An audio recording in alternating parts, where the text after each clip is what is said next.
Bonjour, je suis Clarisse Silboudo. Je suis la responsable de l'association SOS Primaire au Burkina Faso et plus précisément à Ouagadougou. SOS Primaire est une association apolitique à but non lucratif qui est là pour la réinsertion sociale et professionnelle des filles vivant dans la rue avec leurs enfants. Ces filles sont devenues mères à cause de plusieurs sujets, de plusieurs causes de problèmes.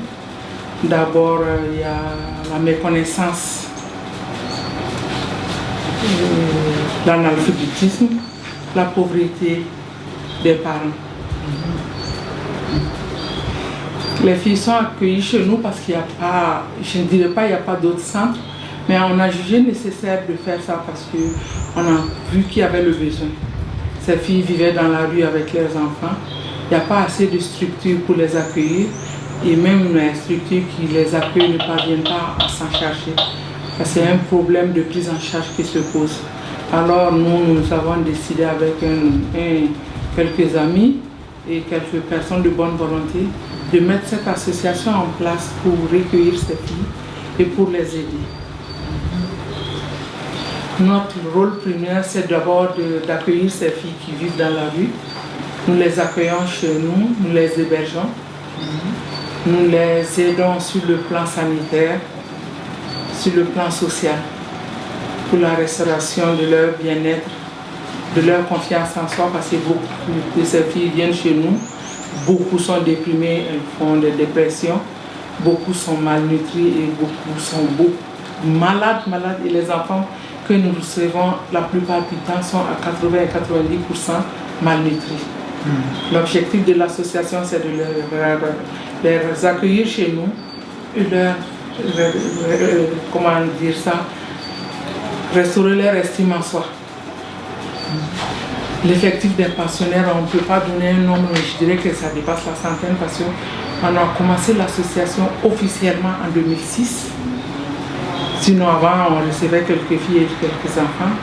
Mais c'est quand nous avons eu nos documents officiels que nous avons commencé à les héberger. Et on a reçu pratiquement 200 filles et leurs enfants qui sont passés à l'association. Actuellement, on a une dizaine et nous en recevons tous les jours. En fait, ce n'est pas fixe. On refuse de faire un quota pour donner plus de chance aux filles et aux enfants. Nous recevons pratiquement à longueur d'année des filles et des enfants. Le site est ouvert.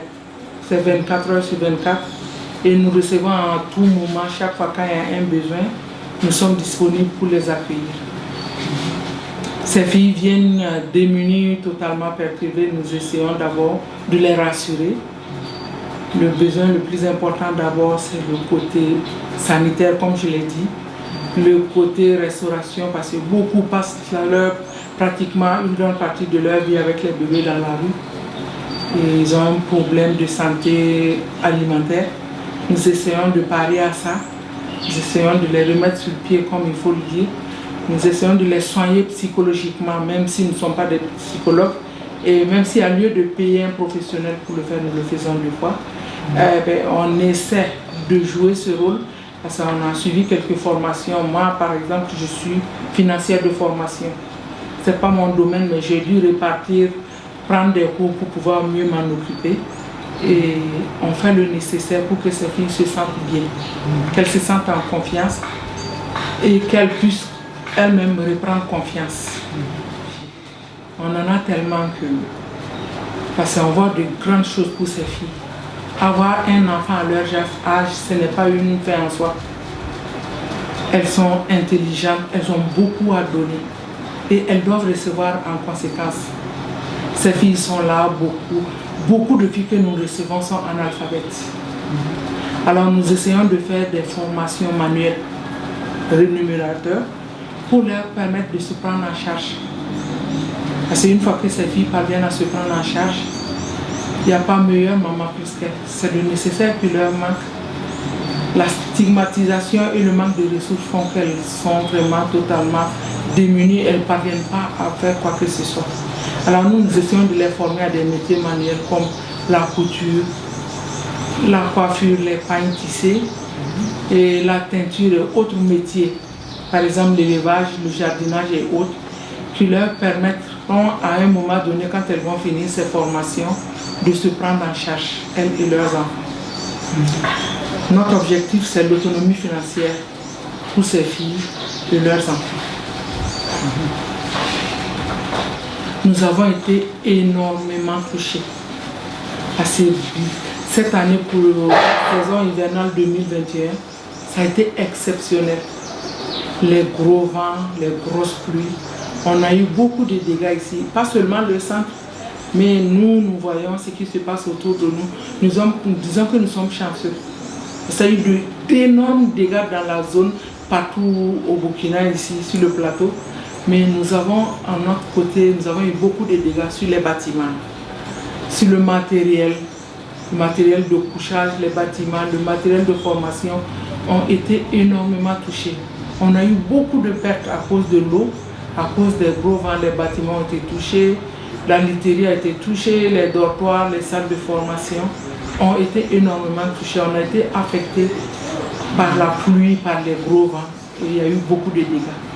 Donc on a beaucoup de réparations à faire. On a besoin de beaucoup de réparations pour que le centre puisse être encore fonctionnel, que les filles et leurs enfants puissent rester dans les dortoirs en toute sécurité, que les salles de formation soient utilisées en toute sécurité. Mais pour cela, on a vraiment besoin d'aide. On a besoin d'aide pour faire les rénovations. Parce que nous seuls, on ne pourra pas, parce qu'on a déjà de grosses difficultés pour faire fonctionner l'association. En plus de ces dégâts, c'est devenu catastrophique. Donc on a besoin quand même d'un gros coup de main, je ne dirais pas d'un petit coup de main, d'un gros coup de pouce pour qu'on puisse rénover tous ces bâtiments, qu'on puisse rénover les salles de formation, qu'on puisse peut-être rénover ou bien récupérer ce qui est déjà récupérable sur le matériel. C'est une grande partie qui n'est plus récupérable. Voilà le souci que nous avons eu cette année 2021.